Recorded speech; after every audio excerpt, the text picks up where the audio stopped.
بسم الله الرحمن الرحيم، وأفضل الصلاة وأتم التسليم على سيدنا محمد المبعوث رحمة للعالمين وعلى آله وصحبه ومن استنى بسنته واتبع نهجه إلى يوم الدين.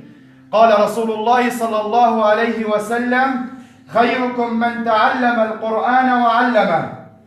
تم بفضل الله تعالى افتتاح معهد الفتح المبين في مدينة عفرين في قرية قرزيحل، ونشكر تجمع شباب تركمان سوريا على دعمهم لهذا المعهد، ونشكر الأخوة المدرسين ونشكر الأخوة المدرسات الذين بذلوا جهدهم لإعطاء هذا الطالب ولتعليمه الدين الصحيح على سنة النبي محمد صلى الله عليه وسلم.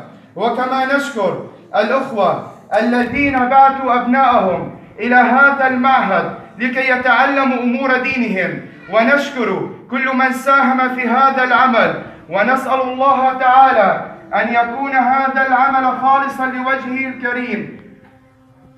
وآخر دعوانا أن الحمد لله رب العالمين.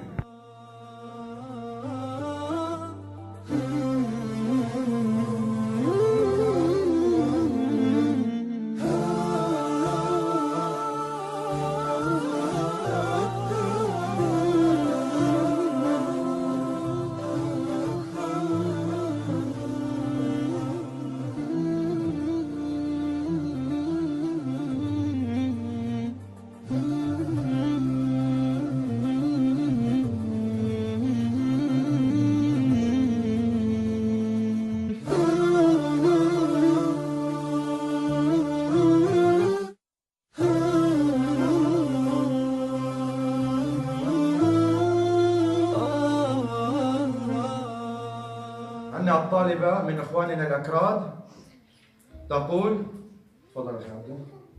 أنا من قرية قرزيحل واسمي ديان، وأتعلم تحفيظ اللغة القرآن الكريم في معهد الفتح في قرزيحل. شكرا. اقرأي. بسم الله الرحمن الرحيم. الحمد لله رب العالمين الرحمن الرحيم مالك يوم الدين إياك نعبد وإياك نستعين اهدنا صراطا مستقيم صراط الذين أنعمت عليهم غير المغضوب عليهم ولا الضالين آمين. أحسنت. سافر في الدنيا. يلا. سيدة مقدشير سيدة سيدة تشكر لي شكر ذلك تشكر على مقداري قرآن. بسم الله الرحمن الرحيم. إذا جاء نصر الله والفتح ورأيت الناس يدخلون في دين الله أفواجا فسبح بحمد ربك واستغفره إنه كان توابا. أحسنت. الحمد لله رب العالمين والصلاة والسلام على سيدنا محمد وعلى آله وصحبه أجمعين.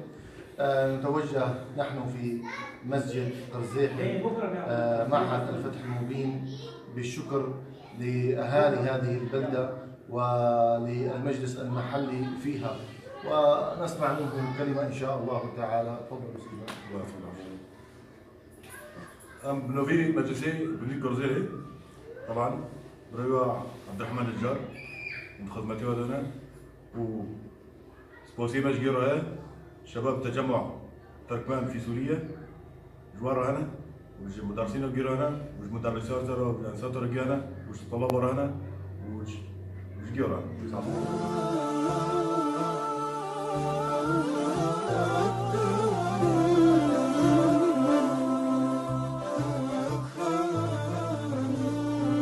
يلا شو بنقول لك؟